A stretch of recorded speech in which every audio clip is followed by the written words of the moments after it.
നേമം നിയമസഭാ മണ്ഡലം അത് ഏറ്റവും കൂടുതൽ ചർച്ചയായിട്ടുള്ളത് രാജീവ് ചന്ദ്രശേഖർ ആദ്യം മത്സരിക്കും ഞാനിങ്ങ് എടുക്കുമെന്ന് പറഞ്ഞ രീതിയിലാണ് നേമം ചർച്ചയായിട്ടുള്ളത്. എന്നാലും രാഷ്ട്രീയ കേരളത്തിൽ നേമം എന്ന് പറയുന്നത് ഒരു സുപ്രധാന മണ്ഡലം തന്നെയാണ് എല്ലാ കാലത്തും. അപ്പോൾ ഇത്തവണ അവിടെ ടൈറ്റ് കോമ്പറ്റീഷൻ നടക്കുന്നത് LDF സ്ഥാനാർത്ഥിയായ വി ശിവൻകുട്ടി, നമ്മുടെ വിദ്യാഭ്യാസ മന്ത്രിയായ വി ശിവൻകുട്ടിയും അതുപോലെ തന്നെ BJPയുടെ സംസ്ഥാന അധ്യക്ഷനായ രാജീവ് ചന്ദ്രശേഖറും തമ്മിലാണ് എന്നൊരു നറേറ്റീവ് ഉണ്ടായിരുന്നു. പക്ഷേ കഴിഞ്ഞ മണിക്കൂറുകളിലെല്ലാം കോൺഗ്രസിന്റെ വിലയിരുത്തൽ വരികയാണ്. പ്രത്യേകിച്ച് നേമത്ത് പ്രവർത്തിച്ച പ്രവർത്തകരുടെയും അവിടുത്തെ മണ്ഡലം കമ്മിറ്റിയുടെയൊക്കെ റിപ്പോർട്ട് വരികയാണ്. ശബരിനാഥൻ 4000-നും 5000-നും വോട്ടുകൾക്കിടയിൽ വിജയിക്കാനുള്ള സാധ്യതയുണ്ട് എന്നുള്ളത്. അപ്പോൾ ശരിക്കും നേമത്തെ ത്രികോണ പോരാട്ടം തന്നെയാണോ നടന്നത്? അപ്പോൾ ശബരിനാഥൻ വിജയത്തിലേക്ക് എടുക്കാനുള്ള സാധ്യത എത്രത്തോളമാണ്? ഒരു അവസാന നിമിഷം ഒരു ട്വിസ്റ്റ് ആയിട്ടായിരിക്കും ശബരിനാഥൻ്റെ ആ ഒരു വിജയം വരാൻ പോകുന്നത്. ഞാൻ മുമ്പ് സൂചിപ്പിച്ച പോലെ ശശി തരൂരിൻ്റെ ഒരു എൻട്രി പോലെ. അതുമാത്രമല്ല, ഈ ശശി തരൂരിന് ഏറ്റവും കൂടുതൽ വോട്ട് ലഭിച്ചത് നേമം പോലുള്ള ഭാഗങ്ങളിൽ നിന്നാണ്. അത് ഈ സമുദായങ്ങളുടെ ഏകീകരണം വഴി UDFന് കിട്ടിയ ഒരു പ്ലസ് പോയിന്റ് ഇതാണ്. ഇപ്പോൾ ഈ നാടാർ സമുദായമായാലും മുസ്ലിം അതുപോലെ തീരദേശ വോട്ടുകൾ, അതിൻ്റെ ഒരു ഫാക്ടർ അനുകൂലമാകാൻ UDFന് സാധ്യതയുണ്ട്. അതിലൂടെ UDFന് ശബരിനാഥിന് ഒരു നിയമം പിടിക്കാൻ ചാൻസ് വളരെ അധികമാണ്. ഇപ്പോൾ ശബരിനാഥൻ വിജയിക്കാനുള്ള സാധ്യത തുടങ്ങുന്നത് BJPക്കുള്ളിലെ പൊട്ടിത്തെറിയിലാണ്. കുറെ ഫാക്ടേഴ്സ് ഉണ്ട്. അതിൽ ഒന്ന് എന്ന് പറയുന്നത് BJPക്കുള്ളിലെ പൊട്ടിത്തെറിയാണ്. ഈ സ്ഥാനാർത്ഥി നിർണയമൊക്കെ ഏതൊരു പാർട്ടിയും ആരംഭിക്കുന്നതിന് മുൻപ് രാജീവ് ചന്ദ്രശേഖർ സ്വയം പ്രഖ്യാപിക്കുകയായിരുന്നു, നേമത്ത് ഞാൻ മത്സരിക്കുകയാണ് എന്നുള്ളത്. അദ്ദേഹത്തിന് അതിൻ്റെ കോൺഫിഡൻസ് കൊടുത്തത് 2016 നിയമസഭാ തെരഞ്ഞെടുപ്പായിരുന്നു. കാരണം കേരളത്തിൽ BJPക്ക് അക്കൗണ്ട് തുറക്കാൻ സാധിച്ച ആദ്യ മണ്ഡലം, ഏക മണ്ഡലം എന്ന് പറയുന്നത് നേമമാണ്. അന്ന് പ്രത്യേക സാഹചര്യങ്ങളിൽ രാജഗോപാല് വിജയിക്കുകയായിരുന്നു. അപ്പോൾ അതിൻ്റെയൊക്കെ കോൺഫിഡൻസിലായിരിക്കാം രാജീവ് ചന്ദ്രശേഖർ മത്സരിക്കുകയാണെന്ന് സ്വയം പ്രഖ്യാപിക്കുന്നു. അദ്ദേഹം മത്സര രംഗത്തേക്ക് ഇറങ്ങുന്നു. പക്ഷേ BJPക്കുള്ളിൽ തന്നെ വളരെ അഭിപ്രായ വ്യത്യാസങ്ങളുള്ള, നൂലിൽ കെട്ടിയിറക്കിയ അധ്യക്ഷൻ എന്ന ആക്ഷേപമുള്ള ഒരു വ്യക്തിയാണ് രാജീവ് ചന്ദ്രശേഖർ. അപ്പോൾ ഓപ്പോസിറ്റ് നിൽക്കുന്ന, ഇപ്പോൾ പുറമെ BJPക്കാർ പറയില്ലെങ്കിലും K സുരേന്ദ്രൻ പക്ഷക്കാർക്കൊന്നും ദഹിക്കാത്തൊരു വ്യക്തിയാണ് രാജീവ് ചന്ദ്രശേഖർ എന്ന് പറയുന്നത്. ശബരിനാഥൻ വിജയിക്കുകയാണെങ്കിൽ ഈ പറയുന്ന BJPക്കുള്ളിലെ സ്പ്ലിറ്റ് ഒരു വലിയ ഫാക്ടറാകും. ഇപ്പോൾ വിശ്വസിച്ചാലും ഇല്ലെങ്കിലും അതിൽ പല വോട്ടുകളും പോകാൻ പോകുന്നത് ഇടതുപക്ഷത്തേക്കായിരിക്കില്ല, ചിലപ്പോൾ ശബരിനാഥനേക്കായിരിക്കും. കാരണം ഇടതുപക്ഷ സ്ഥാനാർത്ഥി എടുത്ത് നോക്കുകയാണെങ്കിൽ ഇപ്പോൾ ഭരണവിരുദ്ധ വികാരം തന്നെ വലിയൊരു ഫാക്ടറാണ്.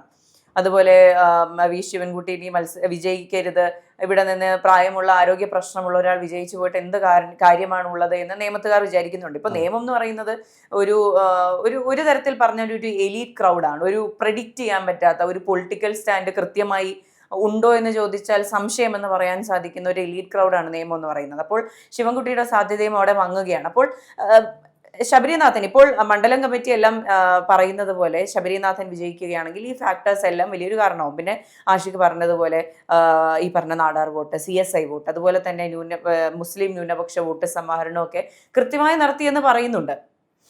ഇതിപ്പോൾ ഈ രാജീവ് ചന്ദ്രശേഖരനെ വെച്ച് നോക്കുമ്പോൾ ഒരു തിരഞ്ഞെടുപ്പ് ഇതുവരെ ഫേസ് ചെയ്തിട്ടില്ലാതെ മണി പവർ കൊണ്ട് പൊളിറ്റിക്സിലേക്ക് വന്നു എന്നുള്ള ഒരാളാണ്. ഒരു പൊളിറ്റീഷ്യനേക്കാൾ ഉപരി ഒരു കോർപ്പറേറ്റ് ബിസിനസ്മാനാണ് ഈ രാജീവ് ചന്ദ്രശേഖർ. ഇപ്പോൾ ഈ K സുരേന്ദ്രനെ പോലെ സജീവ സാന്നിധ്യം രാഷ്ട്രീയത്തിൽ, അല്ലെങ്കിൽ കേരള രാഷ്ട്രീയത്തിൽ സജീവ സാന്നിധ്യമായിട്ടില്ല. അദ്ദേഹം ഈ ഒരു വർഷമായിട്ടാണ് കേരളത്തിൽ പൊളിറ്റിക്സിൽ കണ്ടു തുടങ്ങിയത്. കാരണം കേരളത്തിലെ അദ്ദേഹത്തിൻ്റെ ആ ഒരു എന്താ പറയുക, കോർപ്പറേറ്റ് തന്ത്രങ്ങളാണ് അദ്ദേഹത്തിൻ്റെ ഈ രാഷ്ട്രീയമായി ഉപയോഗിക്കുന്നത്. അതിൻ്റെ കുറച്ച് പ്രസ്താവനകളാണ് ഇപ്പോൾ ഈ നമ്മൾ മുമ്പ് പറഞ്ഞിരുന്നല്ലോ. അതായത് യുവാക്കൾ എബ്രോഡ് പോകുന്നത് കൊണ്ടാണ് ഇവിടെ ശിശുമരണ നിരക്ക് കുറയുന്നത് പോലുള്ള ഒരു അപക്വമായ ഒരു രാഷ്ട്രീയ നേതാവ് ഒരു കാരണവശാലും പറയാത്ത ചില പൊട്ട ന്യായങ്ങളാണ് അദ്ദേഹം പറയുന്നത്. അത് മാത്രമല്ല, അതായത് 2021 വി ശിവൻകുട്ടിയായിരുന്നു ഹീറോ. കാരണം എന്താ? BJPയുടെ ഏക സീറ്റായ നേമത്ത് അക്കൗണ്ട് പൂട്ടിച്ചു എന്ന് പറയുന്നത് വലിയൊരു, കേരളത്തെ സംബന്ധിച്ചതൊരു വലിയ കാര്യമായിരുന്നു. എനിക്കൊന്നു UDFിൽ നിന്ന് കോൺഗ്രസ്സുകാർ പോലും കൈയടിച്ചിരുന്നു ആ വിജയത്തിൽ. അതെ, ഇത്തവണ ആ കൈയടി ശബരിനാഥനായിരിക്കും കിട്ടുന്നത്. കാരണം BJPയുടെ അക്കൗണ്ട് തുറന്നില്ല എന്നുള്ള ഒരു പേരിലായിരിക്കും ശബരിനാഥന്റെ ആ ഒരു എൻട്രി. അല്ലെങ്കിൽ ഒരു ഹീറോയിക് പരിവേഷമായിരിക്കും ശബരിനാഥന്. അതിൻ്റെതായിട്ടുള്ള ഒരു തെളിവാണ് ഇന്ന് പുറത്തു വന്ന കോൺഗ്രസിന്റെ 4000 മുതൽ 5000 വരെ കിട്ടുന്ന വോട്ടുകളുടെ ആ ഒരു കണക്ക് പുറത്തു വിട്ടത്. അതെ, നമ്മൾ ഇവിടെ വളരെ കാഷ്വൽ ആയിട്ട് നടത്തിയ ചർച്ചകളിലെല്ലാം നിയമത്തെ പറ്റി സംസാരിക്കുമ്പോൾ നമ്മൾ പറയുമായിരുന്നു ശിവൻകുട്ടിയും രാജീവ് ചന്ദ്രശേഖരനും തമ്മിലടിച്ചിട്ട് ശബരിനാഥൻ ഒരു ഈസി വോക്ക് ഓവർ ആയിരിക്കും ചിലപ്പോൾ കിട്ടാൻ പോകുന്നത്, നമ്മൾ വിചാരിക്കാത്ത പോലൊരു വിജയമായിരിക്കും നേടുന്നതെന്ന്. അപ്പോഴാണ് ഈ പറഞ്ഞ റിപ്പോർട്ടുകളെല്ലാം വരുന്നത്. അതേസമയം CPM-ന്റെ വിലയിരുത്തലുണ്ട്. CPM പറയുന്നത് വി ശിവൻകുട്ടി ജയിക്കാൻ പോകുന്നത് 5000 വോട്ടുകളുടെ ഭൂരിപക്ഷത്തിലാണ് എന്ന് പറയുന്നുണ്ട്. കഴിഞ്ഞ തെരഞ്ഞെടുപ്പിൽ ശിവൻകുട്ടി 55,837 വോട്ടിനായിരുന്നു വിജയിച്ചത്. അന്ന് കുമ്മനം രാജശേഖരന് കിട്ടിയത് 51,888 വോട്ടുകളാണ്. ഒരു 4,000-ന് പുറത്ത് വോട്ടുകൾ കേവല ഭൂരിപക്ഷത്തിലാണ് അദ്ദേഹം ജയിക്കുന്നത്. അവിടെ ഏറ്റവും ശ്രദ്ധേയമായ കാര്യം എന്ന് പറയുന്നത് കോൺഗ്രസ് സ്ഥാനാർത്ഥി 3ാം സ്ഥാനത്തേക്ക് തള്ളപ്പെട്ട ഒരു തിരഞ്ഞെടുപ്പായിരുന്നു. പക്ഷെ ഇത്തവണ അത് മാറ്റമുണ്ടാകുമെന്നാണ് വിചാരിക്കുന്നത്. കെ ശബരിനാഥൻ എന്ന കാൻഡിഡേറ്റ് നല്ലൊരു കാൻഡിഡേറ്റ് ആയിരുന്നു എന്ന് നിയമം പറയുന്നു എന്നാണ് അവരുടെ വിലയിരുത്തൽ റിപ്പോർട്ട് പറയുന്നത്. എന്ത് തന്നെയായാലും നേരത്തെ കിട്ടിയതിനേക്കാൾ 2000 വോട്ട്, ഇപ്പൊ 4500-ലധികം വോട്ടിന്റെ ആയിരുന്നു കിട്ടിയിരുന്നത്, അതിനേക്കാൾ 2000-ഓളം വോട്ട് കൂടുതൽ നേടിയായിരിക്കും ഞാൻ വിജയിക്കുന്നത് എന്നാണ് നമ്മുടെ വി ശിവൻകുട്ടി പറയുന്നത്. പക്ഷെ അത് എത്രത്തോളം സ്വീകാര്യമാണ് എന്നുള്ള കാര്യത്തിൽ ഉറപ്പൊന്നുമില്ല. ഇപ്പോൾ നമ്മൾ ഈ പെരിഫറലായിട്ട് പറയുന്ന കാര്യങ്ങളുണ്ടല്ലോ, ഭരണവിരുദ്ധ വികാരമുണ്ട്, അല്ലെങ്കിൽ അവിടെ മുൻപ് BJP വിജയിച്ചതാണ്, അങ്ങനെ പെരിഫറലായിട്ടുള്ള ഫാക്ടേഴ്സിൽ ചവിട്ടി നിന്നുകൊണ്ട് വിജയം പ്രഡിക്റ്റ് ചെയ്യാതെ ഈ പറഞ്ഞ ചെറിയ ചെറിയ കാര്യങ്ങളുണ്ടല്ലോ. ഇപ്പോൾ നമ്മൾ ഐഷ പൂരിയുടെ കാര്യം പറഞ്ഞപ്പോൾ ഉണ്ടായ NSSന്റെ വോട്ട്, അതുപോലെ തന്നെ കോൺഗ്രസിന്റെ നേരത്തെ പരമ്പരാഗത വോട്ടുകൾ, അതുപോലെ തന്നെ CPM-ന്റെ വോട്ടുകൾ, ഇങ്ങനെ കൃത്യമായ കണക്ക് കൂട്ടലുകൾ. അതുപോലെ പത്തനാപുരത്തിന്റെ കാര്യം പറയുകയാണെങ്കിൽ പഞ്ചായത്ത് തെരഞ്ഞെടുപ്പ് നോക്കുകയാണെങ്കിൽ 7000 വോട്ടിന്റെ ഭൂരിപക്ഷമായിരുന്നു പഞ്ചായത്ത് തെരഞ്ഞെടുപ്പിൽ UDF-ന് ഉണ്ടായിരുന്നത്. അപ്പോൾ സ്വാഭാവികമായിട്ടും ഈ പറഞ്ഞ നിയമസഭാ തെരഞ്ഞെടുപ്പിൽ 7000+ വോട്ടുകൾ നേടിയായിരിക്കും ചാമക്കാല വിജയിക്കുന്നത് എന്ന് പറയുന്നുണ്ട്. അപ്പോൾ ഇത്തരത്തിൽ കൃത്യമായ കണക്കുകളുടെ അടിസ്ഥാനത്തിലാണ് ഇതെല്ലാം പറയുന്നത്. അല്ലാതെ കഴിഞ്ഞ തവണ ഞാൻ ജയിച്ചത് 4500 വോട്ടിന്റെ അടിസ്ഥാനത്തിലാണ് എന്നുള്ള ആ ഒരു പെരിഫറൽ ആയിട്ടുള്ള ഫാക്ടറിലല്ല ഈ കാര്യങ്ങളെല്ലാം പോകേണ്ടത്. അപ്പോൾ എനിക്ക് തോന്നുന്നു ശബരിനാഥൻ വിജയിക്കുമെന്ന് ഒരു ഘട്ടത്തിലും ഞാൻ വിചാരിച്ചിരുന്നില്ല. ഇപ്പോൾ അത് കേൾക്കുമ്പോൾ ഈ കൃത്യമായി പറയുന്നുണ്ടല്ലോ, നാടാർ വോട്ടുകൾ സമാഹരിക്കാൻ കഴിഞ്ഞു, ന്യൂനപക്ഷ വോട്ടുകൾ സമാഹരിച്ചു, ഇതെല്ലാം പറയുമ്പോൾ അതിലൊരു ആത്മവിശ്വാസത്തിന്റെ ഫാക്ടറുണ്ട്. ശബരിനാഥൻ അരുവിക്കരയിലായിരുന്നു മത്സരിച്ചിരുന്നത്. എന്റെ മണ്ഡലമാണ് അരുവിക്കര. 10ാം ക്ലാസ്സിൽ പഠിക്കുമ്പോഴായിരുന്നു അരുവിക്കരയിൽ ബൈ ഇലക്ഷൻ. കാർത്തികേയൻ സാർ മരിച്ചതിന് ശേഷം അദ്ദേഹം ബൈ ഇലക്ഷനുമായി ബന്ധപ്പെട്ട് വരുന്നു. അദ്ദേഹം വലിയ രീതിയിലുള്ള വിജയം നേടുന്നു.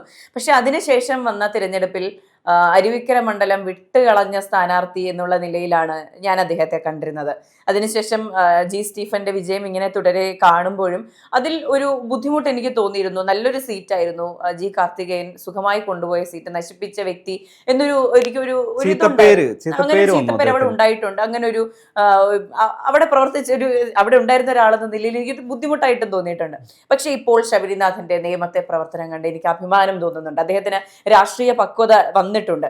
അന്ന് ഒരു മക്കൾ രാഷ്ട്രീയം എന്ന പേരിൽ വന്നുവെങ്കിലും പുറത്തുനിന്ന് പെട്ടെന്ന് വന്ന് മത്സരിച്ചു, സീറ്റ് കളഞ്ഞു എന്ന പേരുണ്ടെങ്കിൽ പോലും ഇപ്പോൾ അദ്ദേഹത്തിന് വന്നിട്ടുള്ള രാഷ്ട്രീയ പക്വത എന്ന് പറയുന്നത് ചെറുതൊന്നുമല്ല.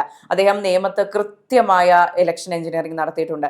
അദ്ദേഹത്തിനൊപ്പം പ്രവർത്തിച്ച എല്ലാവരും പറയുന്ന ഒരു വ്യക്തി എന്നെ വിളിച്ച് സംസാരിച്ചതാണ്, അവർക്ക് കിട്ടിയിട്ടുള്ള ആത്മവിശ്വാസം എന്ന് പറയുന്നത് ചെറുതൊന്നുമല്ല. എല്ലാ വീടുകളിലും ഒന്നിൽ കൂടുതൽ തവണ പോയി കാണാനുള്ള സാഹചര്യം ഇവർക്കെല്ലാം ഒരുക്കി കൊടുത്തിട്ടുണ്ട്. അതുപോലെ തന്നെ എല്ലാ വീട്ടിൽ നിന്നും ഇപ്പോൾ BJP ഭൂരിപക്ഷ മേഖലകളിലും CPM ഭൂരിപക്ഷ മേഖലകളിൽ പോലും ഇദ്ദേഹത്തിന് നല്ലൊരു കാൻഡിഡേറ്റ് ആണ് നിങ്ങൾ നിർത്തിയിട്ടുള്ളതെന്ന് പറയാനുള്ള സ്വീകാര്യതയെങ്കിലും ലഭിച്ചിട്ടുണ്ട്. അപ്പോൾ ഇതെല്ലാം കുറേയൊക്കെ വോട്ടുകളായി വരാനുള്ള സാധ്യതയുണ്ട്. ശരിക്കും നിയമത്ത് നടന്നത് BJP CPM BJP LDF പോര് മാത്രമല്ല, അവിടെ ഒരു ത്രികോണ പോരാട്ടം തന്നെയാണ് നടന്നത്. വലിയ അട്ടിമറികൾ സംഭവിക്കും. ചിലപ്പോൾ നിയമം ഈ പ്രവചിക്കുന്നത് പോലെ ശബരിനാഥൻ തന്നെ വിജയിച്ചു വരാൻ, അദ്ദേഹം തന്നെ MLA വരാനുള്ള സാധ്യതയും ഉണ്ട് എന്നുള്ളത് തന്നെയാണ്. അതുകൊണ്ടായിരിക്കും UDF-ന് നിയമത്തിനോട് ഒരുപാട് പ്രതീക്ഷകളുള്ള മണ്ഡലമായിരിക്കാം. അത് മാത്രമല്ല ശബരിനാഥനോട് ഒരു പ്രത്യേക കൺസേൺ ഇപ്പോൾ കുറച്ചു നേരം മുമ്പ് പറഞ്ഞില്ലേ, ഈ അരുവിക്കരയിൽ തോറ്റു ആ ഒരു ചീത്തപ്പേരുള്ള ഒരു കാൻഡിഡേറ്റ് അദ്ദേഹത്തെ ഒരു പ്രസ്റ്റീജ് മണ്ഡലമായ നിയമത്തേക്ക് എത്തിക്കുമ്പോൾ ഒരുപാട് പ്രതീക്ഷകളോടെ ആയിരിക്കും UDF നിർത്തിയത്. കാരണം അദ്ദേഹത്തിന്റെ ചീത്തപ്പേര് മാറ്റാനും ആ നിയമത്തെ തിരിച്ചു പിടിക്കാനുമുള്ള ഒരു എന്താ പറയുക, ഒരു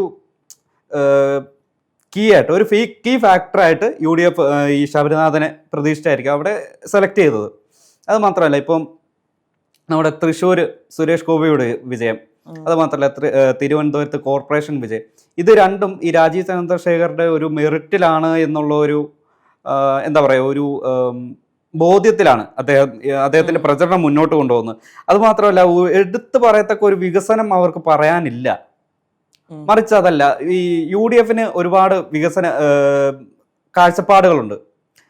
LDF ഇതിനു മുമ്പ് ചെയ്ത വികസന പ്രവർത്തനങ്ങൾ എടുത്തു പറയാനും ഉണ്ട്.